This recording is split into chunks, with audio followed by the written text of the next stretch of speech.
Good morning, everyone. Thank you for that kind introduction, Anne. I'm here this morning to talk to you about a report that clearly demonstrates how investing in the homes that our residents rely on, giving them clean, safe, well-maintained homes that every person in Toronto deserves, and how that will create significant economic and social benefits right across this city. I'm pleased to be here today because the Board of Trade has such a deep understanding of this city, both the myriad of challenges facing it and the incredible potential that it holds. I sincerely appreciate the opportunity to speak to each of you today. Thank you for that. After my remarks today, I hope that each of you will leave with a better understanding of the value Toronto Community Housing provides to every part of this city. This really is a critical issue, and once you see the findings, you'll see how it's one that will have an impact on every person in this room. The Board of Trade issued a report with United Way Toronto last year that Anne just mentioned, called Closing the Prosperity Gap.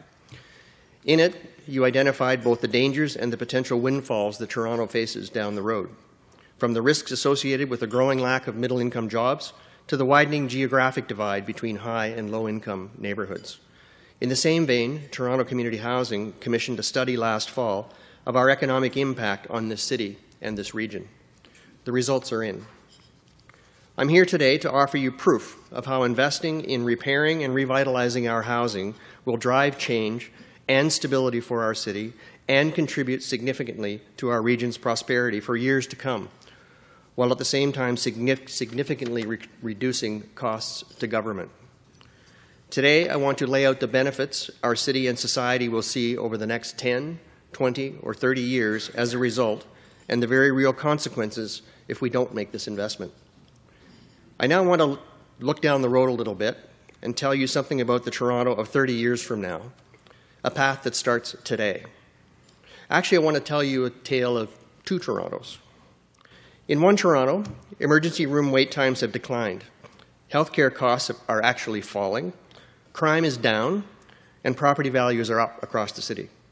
Economic growth has led to more jobs throughout the region, and the provincial and federal governments have reaped a 300% return, just in tax revenue, mind you, on the investment they wisely chose to make in social housing repairs in 2015. In the other Toronto, the number of social housing units has fallen by half. Decrepit, boarded-up buildings are found in almost every neighbourhood of Toronto. Adjacent property values have dropped. Crime is up. As well, enormous strain has been placed on the healthcare system by a growing homeless population. Without investment in the next few years, homelessness will have doubled in the city by 2024. This means longer wait times and higher costs at doctors' offices and emergency rooms. Ottawa and Queen's Park are paying out more money for social assistance programs for more recipients, while at the same time collecting less revenue. I know which of these two cities I want to live in, and I hope that you do too. The best part is, this report shows that we're headed in the right direction. We're taking the first steps down the road to that future that we want. Toronto Community Housing already has hundreds of repair and new construction projects underway across this city today. But without the funding we need to continue, our city will start heading down the other road. I'm here this morning to tell you about how the key decision the provincial and federal governments make to invest or not invest in repairing Toronto's social housing over the next 7 years will determine the city that Toronto will be just 10, 20, or 30 years from now. So who are we? I'm sure you've heard about Toronto Community Housing, and maybe sometimes in a not-so-kind way, although you came here today, and I thank you for starting your day here at the Board of Trade. As you know, we've been through a few challenging years. That aside, we're a different company than we were even 1 year ago. I would like to give you a proper introduction to who we are and what we do for this city, your city. We are a company that supports the local economy to the tune of about $1 billion per year, each and every year, independent of our repair program. In that way, we are an important part of this local economy. We have responded positively to every one of the recommendations of the 2013 and 2014 City of Toronto Ombudsman reports and have implemented just about all of them. In 2015, we will have achieved 100% compliance with all of those recommendations. We have gone from criticism to praise from the City Auditor General. And in late 2014, we won a prestigious national award for outstanding procurement processes. Finally, we have 1,600 employees, I am very proud to say, just want to do a good job and serve our residents in the best possible way they can. Many of you have shareholders that you answer to. Our shareholder is the City of Toronto, which means you and everybody else in this city. And we take this very seriously because we are accountable to you. We provide homes to roughly 60,000 households, nearly the same number of homes that you'll find in Guelph. These homes, a $9 billion public asset, are owned by all of you. We are also a company that is growing significantly to deliver an unprecedented capital repair program. In fact, this year, our capital repair commitment is triple what it was just 2 years ago. And we will double that spend again in 3 years when the provincial and federal governments invest in our plan. Most of our employees are unionized and work in the field supporting residents and maintaining and improving our buildings.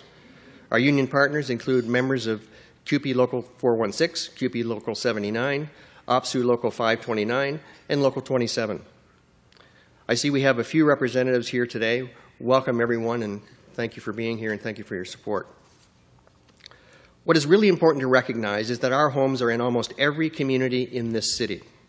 350 communities and 2,200 buildings all across this city. So it's not just about pockets of Regent Park or pockets of Lawrence Heights. We are in almost every neighborhood in this city.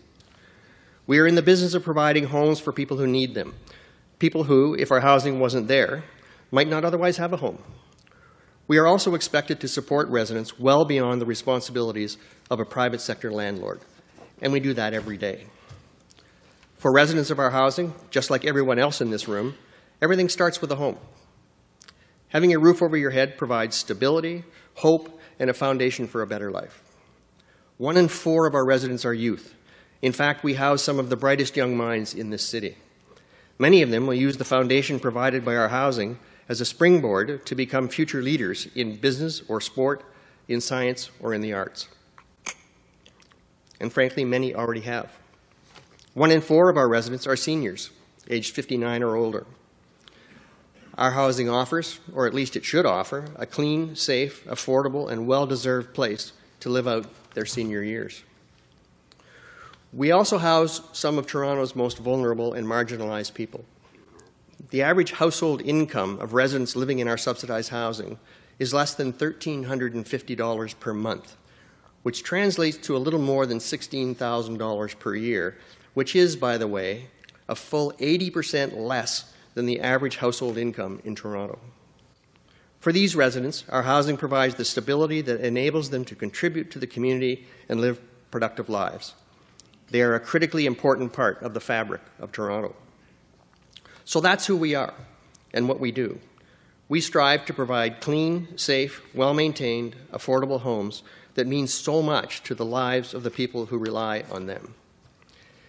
Now, if you would, take a minute to think about your accomplishments, each of you, over the past year. Could you have done these things without housing, without a place to sleep at night? If you think about it, you can see the difference that housing makes in a person's success. A reporter asked me not long ago if our deteriorating buildings were a crisis. My answer was yes. It's a crisis that threatens our ability to provide these homes.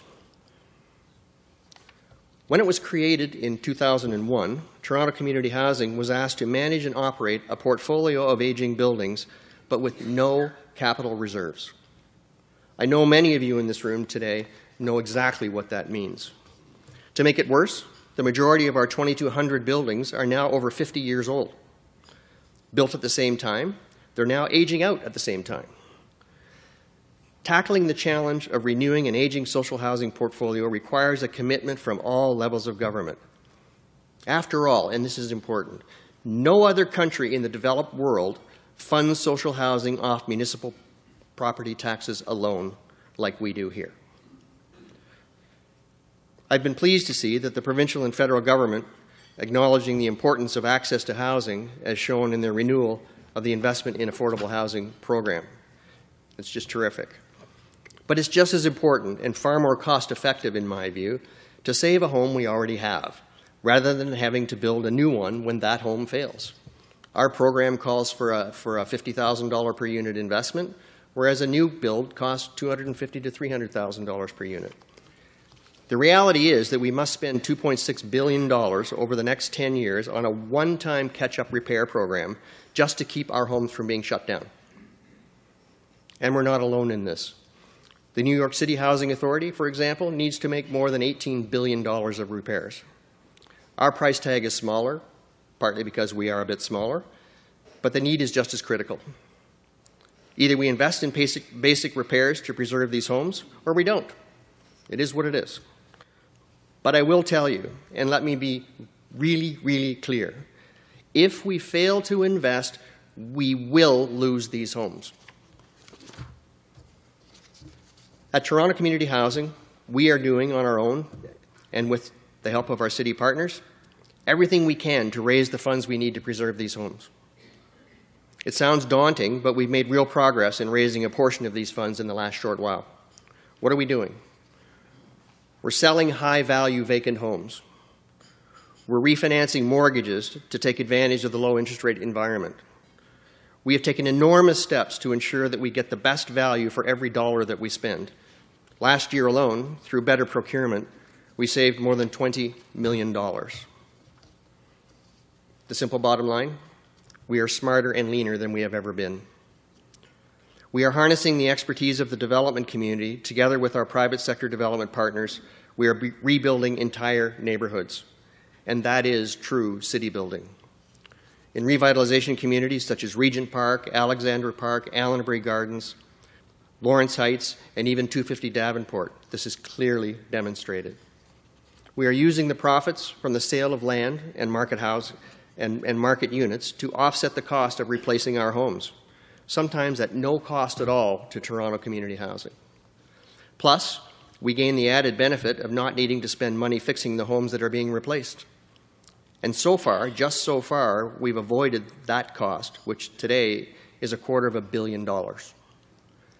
My sincere thanks to the Daniels Corporation, Tridel, Fram, Context, Metropia, Diamond Corp, and Urban Corp for partnering with us in these exciting projects. And thank you for supporting us by being here today. Thank you so much. Through all of these actions, and with strong support from the city, we have already secured just over 1/3 of the money we need to fix our homes. And we are using our 1/3 share upfront right now to make record levels of repairs in 2014 and 2015. But to get to the finish line on our 10-year plan, we need both the federal and provincial governments to help find a solution to secure the other 2/3.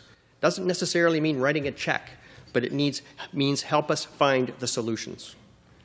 That's $864 million each in real money spread over the next 7 years to keep nearly 60,000 homes in decent shape and available for people who need them. These discussions and considerations will happen at the political level, and they will have a positive result, I sincerely hope. In the meantime, our team has rolled up our sleeves, and we are getting on with the business of fixing these homes because there is no time to lose. There really is no time to lose. Using the dollars secured in partnership with the city, we have, as I mentioned, ramped up our spending on capital repairs and rolled out a real long-term capital plan. We've gone from $68 million in repairs in 2013 to $128 million completed last year, and this year we will deploy $175 million in needed repairs, more than half of which has already been designed, scoped, procured, and awarded in the field. This is an unprecedented level of spend on repairing our social housing. If we get the funding we need, by 2019, this annual spend will reach $300 million. These catch-up repairs are having an immediate and positive impact, and residents are starting to see tangible benefits. With the resources we've lined up, we've finally been able to move from trying to squeeze extra life out of a failing boiler or other systems to strategically and economically replacing key building components that are long past their best before date. We are leveraging our size for best possible pricing. And we're saving money by doing it this way. As I'm sure you know, when you need to call a plumber for an emergency repair after your pipes have burst, it's much more expensive and disruptive and maddening, quite frankly, than if you had been able to act before the system failed. But here's the problem. In 2016, the money starts to run out, and our 10-year capital repair plan stalls in year 4. We believe that would be a disaster for everyone. Today, we have about 500 homes in critical shape. Of those 500 homes, 350 are boarded up today, simply because they're unsafe for people to live in. The economic impact study that was released yesterday shows that unless we can fully fund our 10-year plan and keep our momentum going, we will need to board up more than 7,500 homes over the next 8 years.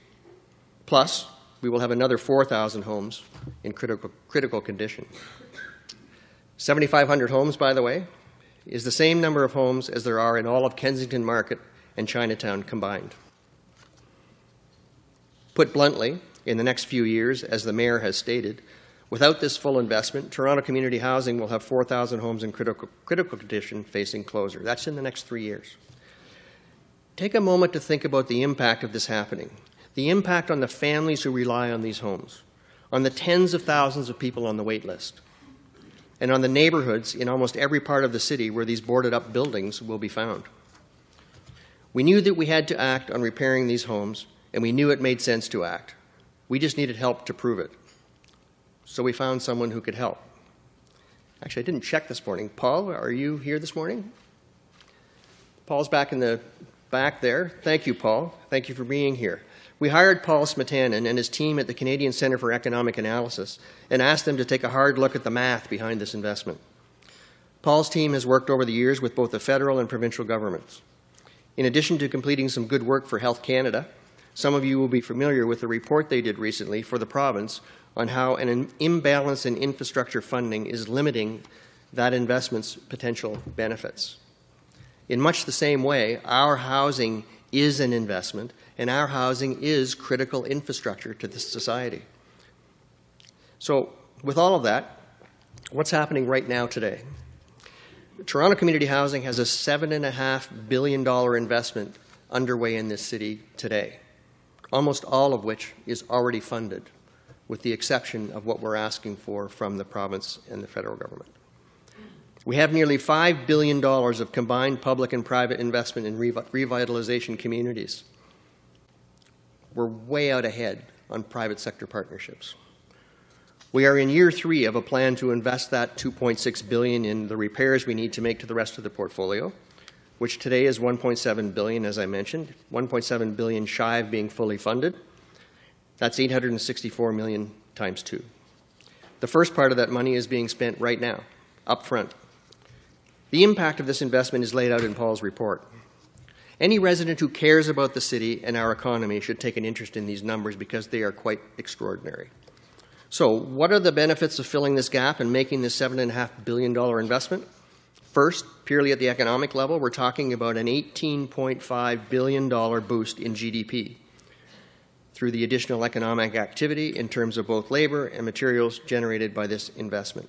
$12.6 billion of that growth is occurring here in the Greater Toronto and Hamilton area alone. We're talking about 220,000 employment years worth of new jobs created. This works out to about 14,000 jobs each year over the first 10 years and just under 4,000 jobs a year in permanent employment when construction ends. The best part about this, to Anne's point earlier, the vast majority of these jobs are the middle-income jobs that the Board of Trade's Closing the Prosperity Gap report identified as so crucial to the strength and the growth of this region. In addition to our union partners from Toronto Community Housing who are here today, I see we have the Carpenters Union here and the Central Ontario Building Trades Council. Welcome, James, and welcome that you brought a number of your recent graduates from the program. That's terrific. We really appreciate you being here today. Both are great partners of ours. Through the Choice Carpentry and Hammerhead programs, they are working with us to provide opportunities for many TCHC residents to develop new skills, gain experience, and get a foothold in the job market, another of our many objectives at Toronto Community Housing. And don't forget the multiplier of an additional $5 billion in private investments that our work triggers from others in these communities. This is sometimes referred to as the ripple effect. These investments will come in many forms, like the example of the Regent Park Athletic Grounds, where key funding support from our partners at Maple Leaf Sports and Entertainment Foundation and the city is helping us to bring exciting new athletic facilities that will benefit the entire community. It's great to see Michael out today and some of your team. Thank you very much for being here. We really appreciate it. And by the way, Toronto Community Housing and Maple Leaf Sports and Entertainment are just getting going with excellent partnership projects. There's lots more to come. Youth through sport is a key priority of our corporation. But that's not where the report ends. One of the strengths of the Canadian Centre for Economic Analysis is that their agent-based model is robust enough to identify effects beyond the limits of a traditional economic analysis. Their approach is particularly well suited to our situation. Through this analysis, the true benefits of investing in these repairs and the real public value of Toronto community housing begins to show through. We already know that we play an important part in providing homes for residents, but we did not have the numbers to show how our housing reduces the degree to which these same residents rely on other government services. Until now. When Paul's team started to look at the wider effect of this investment, one area immediately jumped out to us, and that's healthcare. Research shows strong links between poor quality housing conditions and a number of physical and mental illnesses. As housing conditions deteriorate without repairs, this will impact the health of the people that call them home. In other cases, as homes are boarded up and neighborhoods become blighted areas, residents will be forced to settle for whatever shelter they can afford. In many cases, their health will suffer significantly, leading to increased illnesses and a greater strain on the healthcare system. By using existing research to calculate the effect of housing conditions on the health of residents, the report was able to put a number on the impact. And guess what? $3.8 billion. That's what the federal and provincial governments will avoid in health care costs by simply making this investment.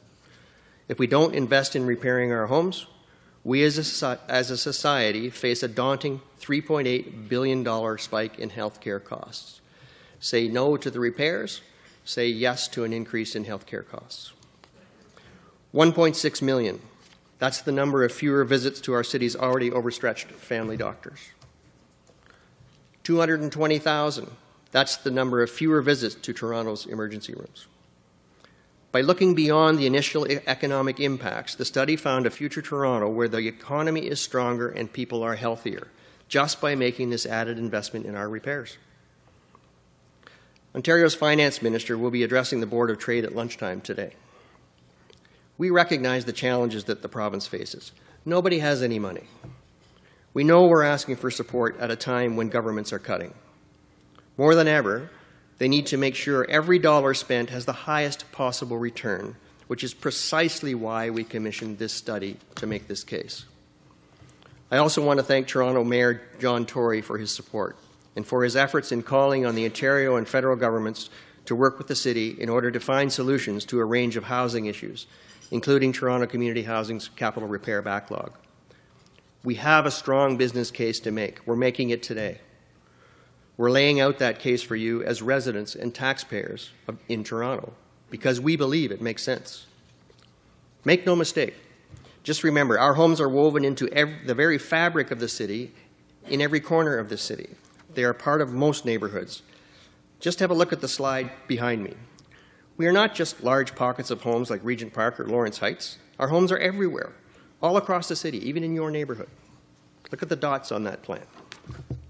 The condition of these homes affects tens of thousands of their neighbors, including many of you. What the study found is that investing in repairing these homes will have several major impacts on the communities that live around them. And in fact, coincidentally, when the mayor had his press conference yesterday, he asked us for a number of different sites for his office to look at to choose as the site for his press conference. Turns out, I grew up in Toronto, family of 5. 2 of my brothers, in fact, are in the room today. Interestingly enough, the press conference was held 200 yards from where we lived. We walked past that property every day going to school. Didn't notice. It's part of the city. It's part of the fabric of the neighborhood, and it's terrific. But I'll bet we would have noticed if it was boarded up. Safety. The improvement in the quality and condition of our homes will avoid a more than 15% increase in crime rates in our communities. Efficiency. By making our buildings more energy efficient, we will reduce our utility costs by 10%. More than $12 million a year based on 2014 costs. That's $12 million every year we can plow back into repairs and ongoing maintenance. The environment. By reducing energy use, these repairs will also reduce greenhouse gases and their emissions by 9% across our portfolio. That's huge. This will also have a real impact on air quality in this city. And finally, value. Making the investments to avoid boarding up buildings across the city will lead to a significant increase in property values in every one of these communities, maybe in some cases your homes. So, here is what committing to community revitalization and capital repairs will deliver. First and foremost, decent housing for our residents, an $18.5 billion boost to GDP, 220,000 employment years of new jobs, $3.8 billion in healthcare cost avoidance for government, a 15% drop in crime, 9% less greenhouse gas emissions, increased property values in surrounding neighborhoods. All of that enabled by an investment of about $125 million per year from both the federal and provincial governments spread over 7 years. That's a pretty good return to me. To generate that same value through a stimulus package of the type we are all familiar with, government would have to invest $15 billion, which is nearly 10 times what we're asking for today. But there's more. I know this is starting to sound a little bit like the shopping channel, but I promise I'm almost done. On top of all the benefits just mentioned, this $7.5 billion investment will generate $4.5 billion in tax revenues for the two orders of government. In taxes alone, this would fully pay back their investment in the first 10 years. So, the question now is, what will we as a society choose to do? We know the benefits of investing. We know the risks of choosing not to invest. Working together, we have the opportunity to ensure that our housing continues to exist for the people that need it. And as our study shows, the best part is that by doing just that, we all win. At Toronto Community Housing, we have a team that knows what needs to be done, and we're getting it done right now, today. We're getting it done in the 12% of our homes where revitalization makes economic sense. And thanks to incredibly strong support from the city, we're getting it done through our 10-year capital repair program. I've got the team. We've already started. And if we get the resources we need, we can finish the job. Investing now in social housing is the smart thing to do because our housing is by far the most cost-effective way to provide affordable homes for residents in need. It's the compassionate thing to do, to support the people in our society who need the secure and stable foundation provided by these homes. When you get right down to it, I think we can agree it's truly a moral imperative for the sake of the people who live in our homes and for the city as a whole. Remember that possible Toronto I told you about earlier? The one with shorter hospital wait times, lower healthcare costs, higher property values, increased employment, and strengthening revenues for the provincial and federal governments? That future is within reach, but we need the additional resources to get the job done. My simple request to all of you today is this. We need you talking about this sound business case whenever and wherever the opportunity arises. We need your voice and your support to get our capital repair plan fully funded, get our homes repaired, and secure the future of our city. Ladies and gentlemen, this is our business case for investing in social housing. It's the smartest investment out there, and it's simply the right thing to do. Thank you for your time today.